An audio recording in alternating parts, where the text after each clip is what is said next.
A brutal loss for the Kings in overtime. Kawhi Leonard's shot just barely bouncing in. A shot that he flipped up there at the buzzer. It was wild to me that he was even taking it all the way down to the end of the shot clock. Like he said, one shot.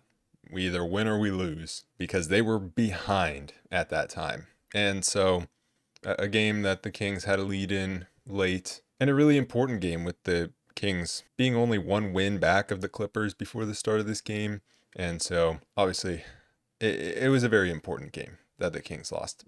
But I'm still pretty encouraged by it. And I know at this point of the season, I've seen people talking about it like no moral victories. You need to get this win against this type of team. Like, well, I'm sorry, but I'm going to take a moral victory because this was actually a really good game from the Kings, I thought. Because the Clippers are a team that I've really been kind of comparing the Kings to. I feel like the two teams are in very similar places, where you have the Clippers with Kawhi Leonard and James Harden. Obviously, Norman Powell is out for them now. And I feel like it's very similar to the Kings with DeMar DeRozan and Zach LaVine, Sabonis and Monk being out. Both teams have some solid bench pieces, which, is different about the Kings post trade deadline. And the Kings lost 2 games to the Clippers earlier this season. And one of them was just absolutely getting destroyed, but both of them were very poor games for the Kings. And in all 3 games now that the Kings have played against the Clippers have held the Kings to under 100 points in regulation. But I thought the way that the Kings fought in this game, where the Clippers have shut us down before and were without Malik Monk and Domantas Sabonis, so our offense was probably never going to look all that great in terms of not having the ball handling out there to cope with the kind of defensive pressure that the Clippers put on. And yet the Kings put themselves in a position to win this game. And I think the Kings have won enough games recently and haven't dropped games to teams that they shouldn't be losing to, that they deserve a game where they put themselves in a winning position and you can just say, well, that's just an unfortunate loss. And I don't know, I'm not getting too worked up about this. It took a pretty ridiculous call from the officials on a challenge, plus Kawhi Leonard getting a shot to bounce around, plus DeMar DeRozan having his foot on the line a couple of times. It took all of that for the Kings to lose this game. But everything else about the Kings, with the way that Keegan Murray's been playing, with the way that Jake LaRavia has been playing off the bench, combine that with Keon Ellis coming in, I think those are the 3 key guys. Keon Ellis getting a bunch of minutes, Jake LaRavia getting a bunch of minutes. They got 31 apiece, and I feel like that's the main difference between how this Kings team is playing now and how they were able to stay in this game with their defense versus what we've seen in the past. When Malik Monk comes back, we still need to see those 3 guys get a lot of minutes, because I thought the defense looked really solid to start this game. I mean, the start of this game was just so even really throughout. There were very few parts of the game where it felt like one team was taking any sort of control. And so to start, you had Keegan hitting a 3, Keon hitting a 3, LaVine snaking into the mid-range for a jumper. But then on the other side, you had a couple of 3s from the Clippers. You had a couple of drives from the Clippers as well. And you had Jonas Valanciunas just pounding down low with Ivica Zubac. That was a fun matchup, but I thought the Kings did a really good job of just holding their ground inside. Valanciunas contesting at the rim, Keegan contesting at a rim, getting a stop in transition against Kawhi Leonard. And Keegan he continues to play so well because he got the stop at the rim against Kawhi Leonard, and then he pushes the other way, all the way down the court into the paint, and then finds Keon in the corner for 3. And Keon missed it, but it's those types of plays, especially the transition plays, that have been super encouraging that Keegan's been showing us. And most of the time it's from him scoring. But this time we saw something even different with him driving, and it wasn't like he stopped at the 3-point line to make a pass. He drove all the way into the paint and then made a really nice pass out to Keon. Zubac started to kind of get it going with his just crazy hook shots and floaters from so far out, which he's so good at. It's like him and Hartenstein both are just really annoying because they just don't miss these shots that are impossible to defend against. And especially the combination of James Harden and Zubac. I mean, that's just impossible because they both have these incredible floaters. You just put them into the pick and roll game.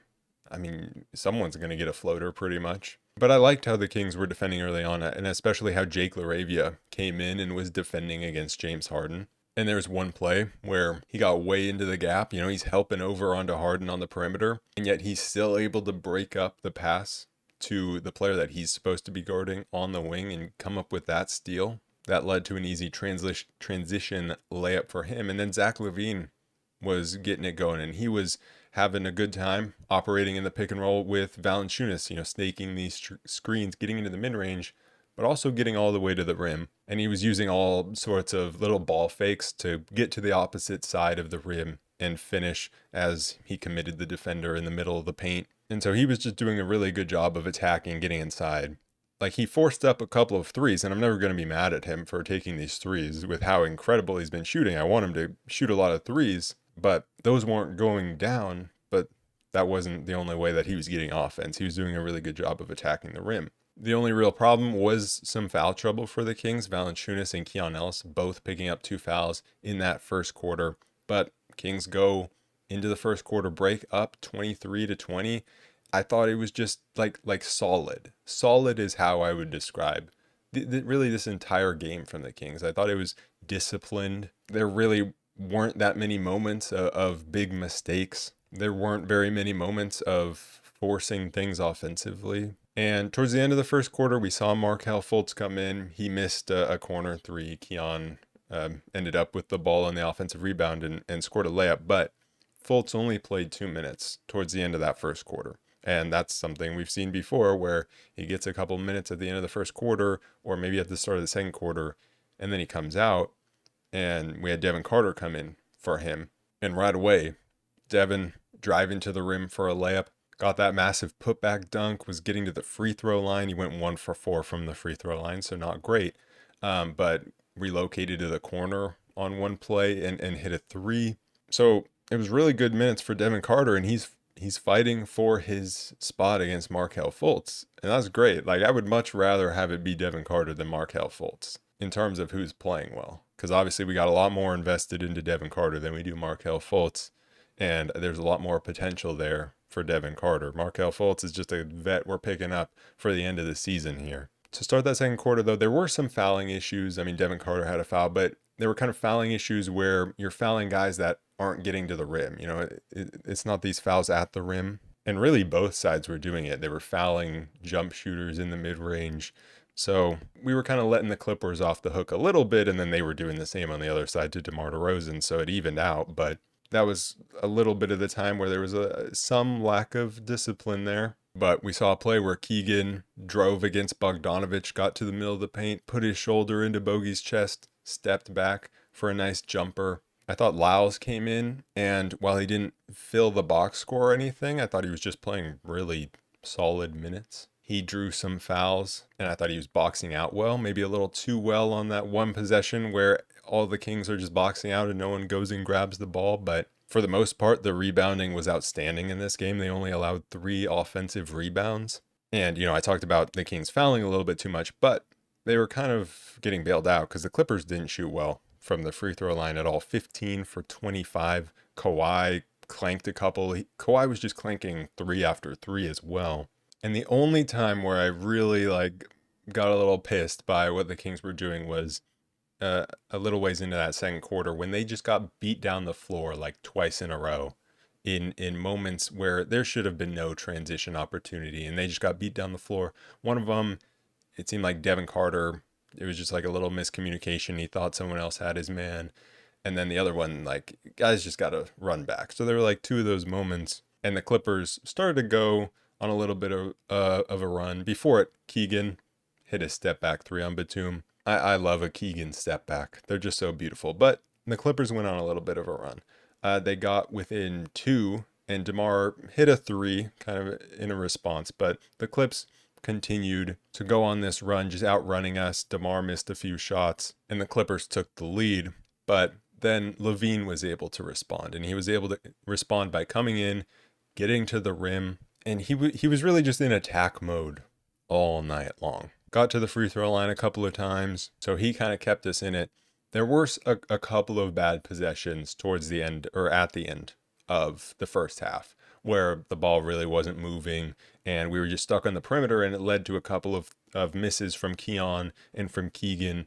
And so again, there are just like some of these times where the lack of a ball handler was apparent, but I think for the most part, both LaVine and DeRozan did a good job of kind of making up for that and filling in where they needed to. So the Kings were down 2 at halftime, and it was mainly just because of how they were getting scored on in the paint, allowing some fast break points, fouling a little too much, and just allowing the Clippers to get inside a little too easily. And to start the third quarter, it wasn't going well either, and so I got a little worried. They were just kind of picking us apart, inside, outside, hitting a couple of threes, getting Zubats inside. They had like 2 dunks, a layup, and then 2 threes, right? So just the easiest shots and the most efficient shots right at the rim or from the 3-point line.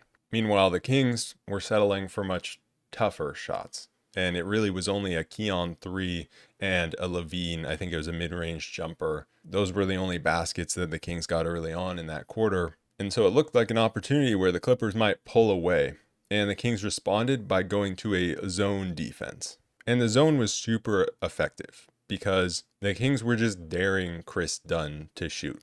And throughout the second half of this game, they were daring Chris Dunn to shoot. They were daring Derrick Jones Jr. to shoot, Amir Coffey to shoot. And that's exactly what you should be doing. And so that let the Kings really beef up their interior defense. And so that got the Kings a bunch of stops. And when you're getting stops, you're getting out and running, and it's not necessarily fast break points, but it's just that energy and also getting cross matches, just getting into your offensive flow a little bit earlier. Valanciunas had some really nice plays inside to score, get to the free throw line. He also had a massive block on Zubats. Like, I don't know how he blocked that shot, but he blocked it, and that led to Keegan going down and hitting another step back midi. I think he hit 3 total step backs in this game out of his 6 made field goals. And it wasn't until Derrick Jones Jr. finally got inside and scored that the Clippers scored after 4.5 minutes of the Kings holding them scoreless. So it was a big run for the Clippers. They took the lead towards the end of the second. They started the third quarter off really well, and the Kings responded. Holding any team scoreless for 4.5 minutes is really, really good. And then on the offensive end, I thought DeMar DeRozan was playing really well. He was kind of getting into his playmaking bag today, and he was using the Valanciunas screens. He was finding the open shooters. And then, of course, he was also hitting his, really tough mid-range fadeaways, and he got a really nice steal. It was a great game from DeMar, a double-double, 31 points, 10 assists. And so then he goes out of the game, and that's where it's like, okay, is the offense going to fall apart here, or are we going to be able to continue to get something going? And at first, it was like, okay, maybe we're not going to get anything going here. It took a Valanciunas bailout mid-ranger for us to score. But then I just really loved the aggressiveness on the drives from Zach LaVine, which he was doing all game, but also Devin Carter being really aggressive, even though he missed his free throws, but at least he was still being aggressive in drawing those fouls. And so that's really important because in the past, some of these lineups, especially without DeMar DeRozan, we've just seen them settle for bad mid-rangers or for contested threes or turn the ball over. And so for LaVine, especially to be able to get downhill like this, like that's what we need him to do when he is the primary ball handler of a group. And the defense was also really good. Like there's this beautiful defensive possession that got a shot clock violation where it was just the best defensive possession from like everyone involved. The switching, the positioning, especially from Keon Ellis, just really smart switches. You're playing off Amir Coffey, you're playing off Derrick Jones Jr., daring them to shoot, but also not giving them wide open looks. It's just, you can play off them, you can help more, but you're still closing in time where they don't want to shoot it. So they forced a shot clock violation there. And really the only way that the Clippers were scoring was because James Harden got it going towards the end of the third quarter. LaRavia hit a 3, then he got a steal, and it was a steal towards the end of the third quarter. Time's running down, and it was just such a weird play where he like goes back to the 3-point line and then hits LaVine on the wing, who got an open 3, but like with 2 seconds left on the clock, why is he turning around? Like, go to the rim. That was so weird. But Kings do end the quarter up 3. It definitely could have been more if James Harden didn't get it going there, but he did. And so then the fourth quarter starts, and DeMar DeRozan comes in. He's the center of the offense, and the offense went nowhere. It's just really wild how it doesn't matter who's in the game at the start of the fourth. It doesn't matter if it's Zach LaVine and a bunch of scrubs. It doesn't matter if it's DeMar and some actual good players. Like, it doesn't matter.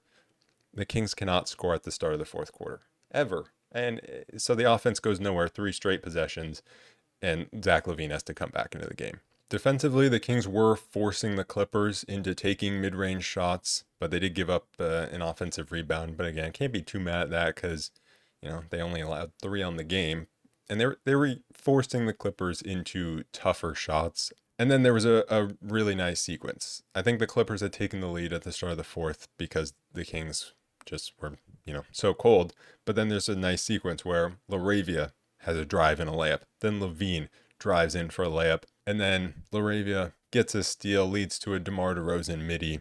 And the Kings go back up to force a timeout from the Clippers. Then we got a little bit of Valanciunas action. He was really trying to get the jumper going. I don't even know if I can call it a jumper, but the jumper going. It was not falling, but he had a 3 that just went down and out. It was so close, and then Zubats came back on the other end and responded with a floater. But then Valanciunas came right back at him with an offensive rebound and drew a foul. So I just think that was a really fun matchup. Zubats versus Valanciunas. Obviously, Zubats had his 22 and 14 because he's a great player. But Valanciunas, 9 points, 17 rebounds, 7 assists. He had one really nice feed in the fourth quarter down to Keegan down low for a layup. And the Kings' offense really started to click. And it was DeMar DeRozan really getting it going. Hitting a midi. Then Keegan had a beautiful stop by Kawhi on Kawhi Leonard. And then Kawhi, he got stopped in the middle of the paint, turned, fired a pass out of bounds. DeMar comes down, hits another midi. Kings go up 5 with 4:13 left. And the Kings were closing with LaRavia instead of Keon Ellis. And we've seen LaRavia play a lot down the stretch recently just because of his size and his defense. And he's been playing so well and also been playing well offensively. And I love when Keegan and LaRavia are on the court at the same time. And so there's a play where Harden has it up top and you have Kawhi and Valanciunas screening. And so in the action, it's Keegan, it's LaRavia, and it's Valanciunas. And they just switched it perfectly. Keegan got onto Harden and forced him into a travel. And even if they didn't call it travel, Keegan had the block anyways. So the Kings had they had a bunch of defensive possessions that I was like on my feet clapping for. And I think that's why I loved this game so much, even though that it obviously ended in a heartbreaking way. And the Clippers weren't making their free throws. Zubats came down. The Clippers were pushing off a miss from the Kings, and Zubats comes down, and Valanciunas fouls him. But he only made 1. And then LaVine goes on the other end, draws a foul. He makes both. And then there's a beautiful play that felt like it could have been the dagger, and it obviously wasn't. But it was DeMar getting double-teamed, finding the cross-court pass to Keegan. Keegan knocks down that corner 3 to go up 7, force a timeout at 2 minutes, 18 seconds left from the Clippers. And Keegan, he gave the Clippers bench a little bit of a stare. At last game, we heard about how he told Fox to come get his rook in Stephon Castle after he got an offensive rebound and 1 putback. So maybe he's getting into his trash-talking bag a little bit. But on the other end, I mean, James Harden was just tough. That pick and roll with the Zubats was impossible. And he was just getting the defender on his hip, going to that floater a lot of the times, or just getting to the rim. But the Kings kept responding. LaVine with a tough step back midi. It was LaVine. It was DeRozan. Both of them had it going. And then Kawhi comes down. Keegan fouls him. And Kawhi, I don't know how, puts it up. And somehow it squeaks over the rim. Kawhi just got a lot of rim luck towards the end of this game. I don't know how that went in, but got the and 1. And that's when some bad events started happening. Valanciunas with a really, really dumb moving screen. And it was so unnecessary because Keegan, who was in the corner, he wasn't even coming around the screen hard. He wasn't even really trying to use it. And Valanciunas set just the clearest moving screen right in front of the officials. So that was obviously frustrating, and Zubats got a dunk. But then we had the play that really changed the whole game that sucked. I mean, the refs, It was awful, right? DeMar gets fouled by Derrick Jones Jr. right across the forearm on a three. And it was a clear foul, very clear. And they come and, look at it for forever, just looking for a reason for it to not be a foul, obviously. And they say the contact was in the hand area. The Kings have been screwed out of about 3 games this season because of interpretation about hand is part of the ball on both sides. Like, sometimes it's us on offense, sometimes it's us on defense. It doesn't matter. The hand is part of the ball call always goes against us. And like Fox said, I think it was Fox, right? After the Dyson Daniels one, he said the hand is part of the ball when it's convenient or something like that. And that's what this was. I mean, it was nowhere near the hand. It was all the forearm. It wasn't even the wrist. Like, it wasn't even the wrist. It was the forearm. Just like straight across the arm. This wasn't a high five. This was from the side. That's how, like, I don't understand how you could call that not a foul when it's coming from the side and you just hit straight onto the forearm. It made no sense. The Kings were going to get that offensive rebound as well, but they say jump ball and the Clippers win the jump ball. So Kings should have had the ball. Should have had 3 free throws. It was an awful call. They do get the stop on the Amir Coffey miss. DeRozan, he took a really bad 3-point shot. He just took all the clock and he took a bad 3. Like, I'll always live with DeMar and his jumpers, but like the fact that he didn't even really try to get inside the arc was what frustrated me there. Like, the 3 that he took when he got fouled was actually very open because it was coming around a Valanciunas screen. That next 3 was not a good attempt. And so then James Harden hits the floater to tie it up with 12 seconds, and Zach LaVine comes down and gets a good look at it, and it just bounces off. The rim didn't like us towards the end of the game. LaVine bouncing off, Kawhi getting all that luck. But we go to overtime, and, it's a bit of a back and forth. Keegan got called for a block coming over late on Zubats. And I was like, that better be a successful challenge from the Kings. And of course it wasn't. And they did it in like 2 seconds. I'm like, that's what it should have been, like 2 seconds to know that it was a foul on DeMar. But anyways, all this time it was LaRavia in the game, but the Kings subbed in Keon Ellis. And actually on the Zubats free throw, he missed the second one. Kings don't come up with the rebound. Valanciunas, it goes off his hand out of bounds. But Harden was cooking in the overtime and hit a 3 to go up 5. LaVine did respond, a big 3 off a really nice feed from DeMar DeRozan. And then Derrick Jones Jr. comes down. He hits a corner 3. But DeMar answers back, drawing a foul. And the Kings come back with Jake LaRavia in for Keon Ellis. So a little bit of offense-defense where Keon is the offensive sub and Jake LaRavia is the defensive sub. And then there was another challenged play, a ball going off Harden. It was pretty ridiculous how long the refs gave the Clippers to challenge that. Like, we should have been inbounding that ball. So that was another ridiculous thing, but it didn't matter because the challenge was unsuccessful. And then we have another like referee thing where, the ball doesn't hit the rim and they reset the shot clock. But it wasn't just that they reset it to 24 and then went back to 14.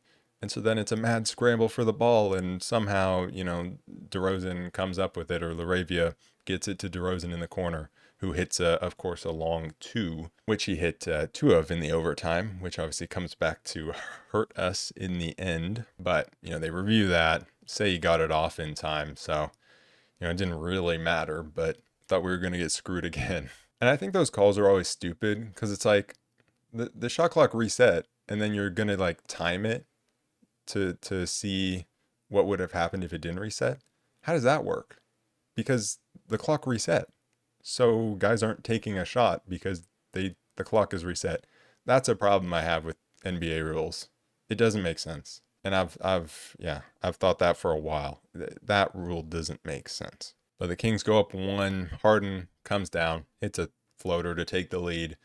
On the other end, DeMar comes down, draws a foul to go back up 1. It's just back and forth. And then, of course, Kawhi running the clock all the way down. And like I said, that was wild to me because you're down 1. Like, how do you not go earlier? But he ran it all the way down. He knew he was going to make it. He had confidence in himself. And it rolled in. So, a tough loss. And again, at this point of the season, you want to see wins. But I thought it was a really encouraging performance from the Kings. And I feel like we're kind of seeing how, like, the depth of this team and how it's a team that we can, like, really get behind. Because, yes, it's a team with its flaws, but I think that we're finally seeing, like, with Jake LaRavia coming in especially, like, just finally having another wing and what it can do for you. Like, it's seriously a complete game changer. And, it does make me a little bit frustrated. It's like if we just would have traded for any wing like that before, where could we have been at this point? But nonetheless, we still have him now. And so really it's how do you handle things when Malik Monk comes back? Because obviously when Sabonis comes back, I'm not too worried, right? He just slots in for Valanciunas. Valanciunas takes Lyle's minutes. Like that's nothing crazy there. Sabonis had some bad games before his injury. He'll be fine. Not worried about that. I'm definitely more worried about how Monk comes back in, and I have no doubt that Monk will play well. But it's like, does that fit the team? This has nothing to do with Malik Monk as a player individually, but it's just, well, we're just going to slot him back into the starting lineup. We've just been seeing so many lineups with Keon Ellis and Keegan Murray, or Keegan Murray and Jake LaRavia, or all three of them at one time. And we need to keep seeing those lineups because that's really what's making the Kings a much better defensive team after the All-Star break. If the Kings continue to play like they did in this game, they're going to win a lot of games down the stretch. And the reason, like there were times before, whether that was 2 seasons ago, last season, earlier this season, where the Kings had a game like this, but I wasn't encouraged because I'm like, I don't expect them to do that consistently. But I think we have seen consistency from the Kings recently. And so that is what makes me feel like it's okay to have kind of a moral victory game right now, because the Kings have been winning games and they have been playing consistently. And so, yeah, it sucks that the one game that you lose is against the Clippers here. And obviously we lost that Nuggets game, but it obviously sucks to lose against the team that you're right there with in the standings, but you gotta move past that and look at the performance and look at what you did well and just continue to do that, because I think the Kings are going to win games here. But going through the box score, Keegan played 47 minutes. I thought he had an amazing game on both sides of the ball, scoring 15 points. Nothing else from the box score is really going to pop out at you. He shot 50% from both three and the field, but he had those 5 personal fouls, but he just did everything well, and he made smart plays, and he hit big shots, and he hit jumpers off the dribble, made good passes in transition. He's been playing really well. DeMar, 31 points, 10 assists, 7 rebounds, went 9 for 20 from the field, 1 for 7 from 3. And again, he hit 2 long twos. Like, oh my God. 2 long twos, and you go 1 for 7 from 3. Come on. But 12 for 12 from the free throw line. He had a really good game, and the only critique I have is the 1 3-pointer at the end of the game that he missed. And obviously that sucks that it happened at that point. I think he needs to try to get into the paint more and speed things up a little bit, because it's not like he was running down the clock to 3 seconds left. There was still plenty of time in the game. So he should have taken it. But other than that, he had a really good game, being a playmaker, also a scorer. LaVine, really the same for him, because obviously the assist numbers aren't the same, but he was making some nice feeds. But getting to the rim, I mean, that's a type of playmaking, because a lot of times he was finishing at the rim, but when you dish out, that's just getting the defense in rotation. 30 points for him, 7 rebounds, 12 for 22 from the field. His first bad shooting game from 3 in a while at 1 for 7. But I thought he had a good game. And then you have Valanciunas, went 3 for 10 from the field, was really trying to get the jumper to go, and it wasn't. But 9 points, 17 rebounds, 7 assists. I expected him to come in and be good, but he's been better than expected. And he played 42 minutes, and he hasn't been playing, he hasn't played the minutes that DeMar or LaVine or Keegan have been playing. He's been playing less minutes, but he played a lot in this one. So really solid game from him. Keon had a great defensive game. Felt like he was a little off offensively, just 2 for 6 from 3. That's not terrible at all, but it's just with him, he's such a great shooter. I was expecting more of those to go down, but it definitely was interesting seeing how the minutes between him and Jake LaRavia were handled, because I think we just saw a lot more of Jake because he was better at defending James Harden, and he also could switch on to Kawhi Leonard. And so I think both of those things just being more switchable is why we went with Jake LaRavia more. And LaRavia was great. He scored 7 points, had 3 steals, 3 rebounds, 3 for 5 from the field, but it was just what he was doing defensively and the switchability and just playing smart defense that got him 31 minutes and playing down the stretch of this game. Early on in his time in Sacramento, he obviously was just, trying to fit in and trying to get the lay of the land a little bit. And he was solid. And, right when he came in, he had a massive, first minute as a Sacramento King. But he wasn't doing all that much offensively, and he wasn't playing that many minutes. And so he was just kind of coming in, like playing, 10, 15 minutes, just being a solid player off the bench. And I mean, really, that's all we were asking for. And I was happy enough with that. But he's like taking it to a different level now and being an even better player. And I hope that the Kings are able to retain him in the offseason. It's kind of the better he plays here, the more unlikely that seems. But then you have Devin Carter. Super encouraging game from him. Obviously, with his injury at the start of the season, it's just taken him a while to get into things here. But he looked good. He went 1-for-1 from 3, and it was like kind of a backpedaling 3, a pretty impressive one. 1-for-4 from the line isn't great, but 8 points, 3 rebounds, and just making really solid plays and driving to the rim. And I think it's those drives to the rim that really, really make you think that he might be something as a player, because if he at his size is able to drive, create separation, and finish at the rim, that's going to be huge. And then the only other guy that played was Fultz for just 2 minutes. Unfortunately for the Kings, they now have to play a back-to-back at home against the Knicks.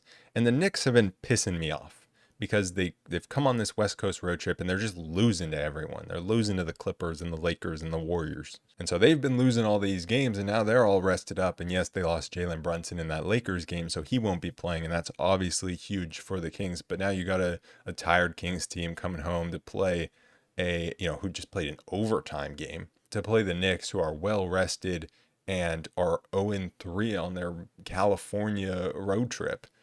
So this just feels like a scheduled loss at this point, which sucks. But who knows? Maybe Malik's back. I forget what the report said, but I know Monk and Sabonis are both pretty close to being back. So maybe we'll see Monk. That would be nice energy to add. But now that I think about it, did I preview the wrong game last time? Because I already previewed this Knicks game.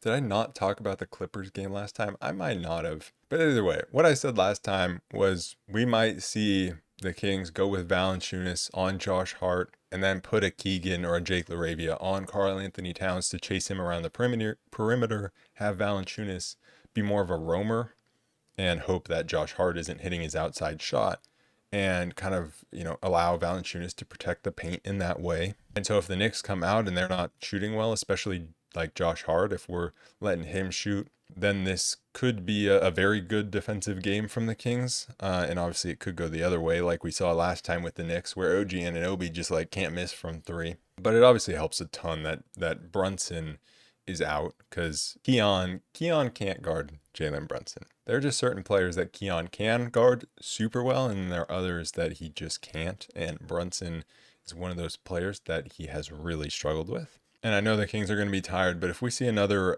defensive effort like we saw against the Clippers, I think they got a really good shot of winning this game. So anyways, that is it for this episode of the Roll Report. I will be back tomorrow to recap that game against the Knicks, so I'll see you guys then. Peace.